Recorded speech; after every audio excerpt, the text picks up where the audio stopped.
Hello, everyone, and welcome to this edition of MSBA's Open Session program. And on this program, we're going to be focusing on the recently completed legislative session and what an unusual legislative session it was. And joining us to discuss that is MSBA's Associate Executive Director for Advocacy and our Chief Lobbyist, Mike Reed. And Mike, thanks a lot for joining us. We appreciate it. Good morning, and it's good to have the session over with. And Mike, as I mentioned, what an unusual session it was, with a 6-week gap that we had in there when they were suspending the session due to the coronavirus pandemic. From your perspective, as someone who's in Jefferson City every day, what was this session like? This is like anything. I've never seen anything like this. I've been involved in government off and on for more than 50 years. This was a complete whole new ball game. Being gone for 6 weeks. The pandemic caused lots of different ideas, players. It was a mess for a lot of it, just to be very frank about it. And there was, by the time they came back, it was, a rush to the finish to see what all we can throw into a piece of legislation. It was a lot of pandemonium. I don't want to go through another one of those. It's too hard on the people. It's too hard on the legislators. It was just a complete and crazy new experience.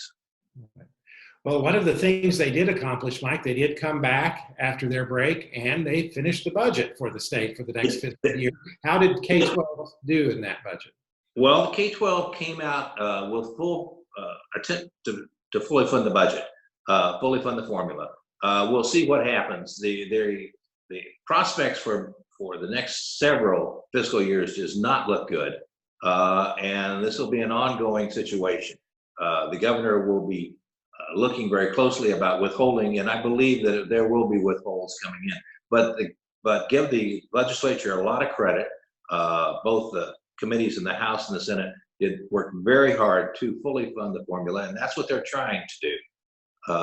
But prospects for funds do not look good, and I think that each school district has to be fully aware that there may be withholds in the future, just because we cannot operate on a deficit. We are not the federal government. We cannot operate on a deficit.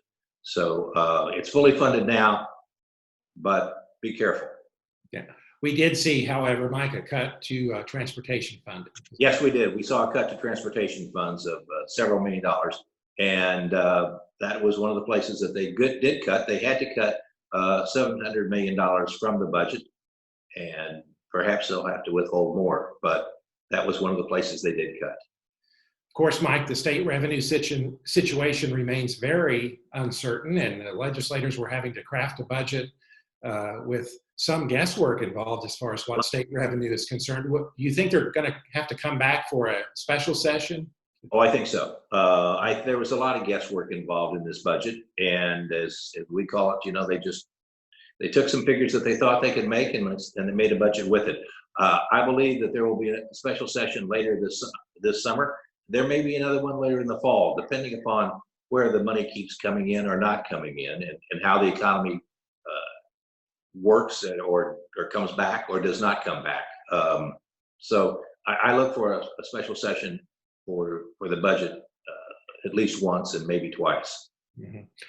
One of the potential ways to address the revenue situation, Mike, is the collection of internet sales tax. We've talked about that issue quite a bit, the so-called Wayfarer bill. Do you see that coming back? That did not pass during the regular session. No, Wayfarer they made several runs at it. Came down to a question of where does the money come from and where does it go, and will there be any corresponding tax cuts with that? And that was what kind of put it into a standstill. I would look for a special session dealing with Wayfarer in the fall, especially in light of the fact that local governments will be hurting for cash flow and for tax money. I think that there may be impetus to come back and work on Wayfarer later in the year. Now, one of the things you mentioned, Mike, that happened toward the end of the legislative session this year was combination of a lot of bills into what are called omnibus bills, and we've seen that in previous sessions. But this year there was a lot of work on omnibus bills, weren't there? This year it was all omnibus bills. We have seen that in the past, that legislators would throw a whole bunch of bills into one to try to get something across the finish line. But it was more prevalent this year. There was a big omnibus bill in the Senate, a big education omnibus bill in the Senate, and also one in the House. The House bill did not finally come up for any sort of debate. The Senate bill died in committee.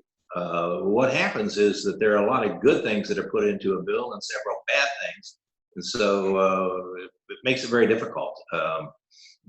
You want to vote, you want to push people to vote for one thing and a vote against another thing. And so it gets into a very interesting time, but they become so heavy, as we say, filled with so many things, that there will be somebody who dislikes part of it, and it's one of the things that help kill it.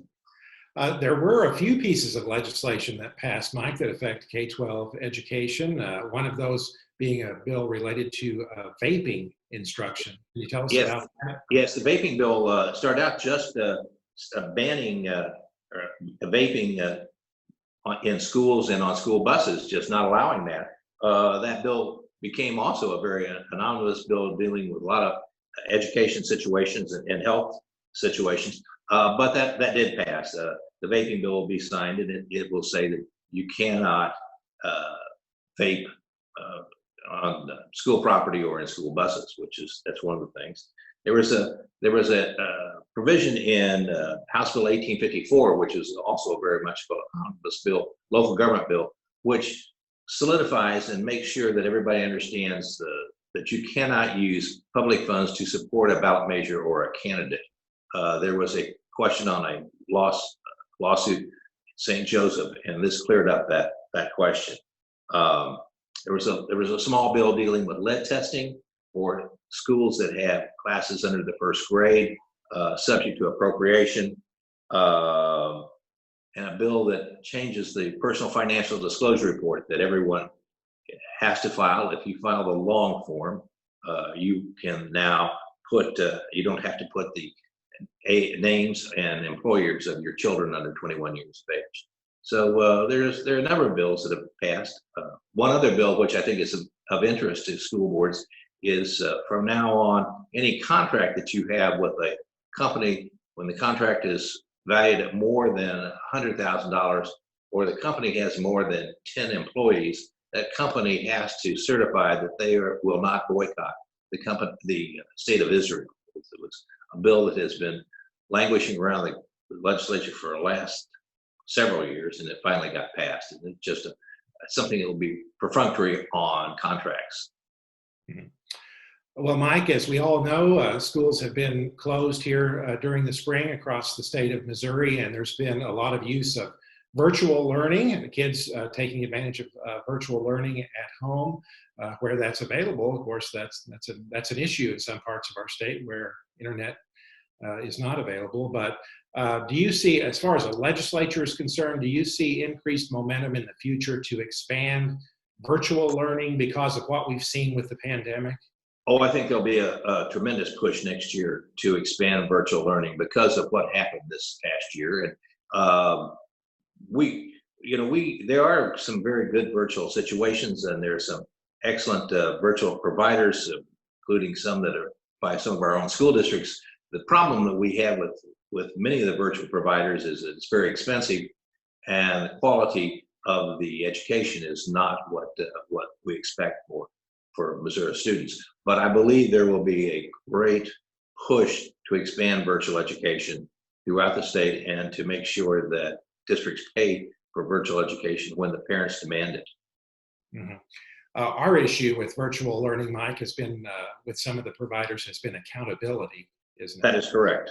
They have to be accountable to the parents, to the board. They have to have proper schooling. They have to have certified teachers, and it has to be a robust curriculum and to make sure that, in fact, students do learn. There is some accountability with that. The students actually learn from the situation, and it's just not a money raiser for a private company. Mm-hmm. Of course, Mike, we can't forget this, with everything going on, this is an election year. We have lots of members of the legislature up for election, lots of seats open. Should our members be in contact with the candidates running for the legislature? Oh, exactly. Every member of the House of Representatives, all 163 seats are up for election this year, and half of the Senate is up. And there will be several senatorial places, senatorial seats that are up for new people who have been termed out.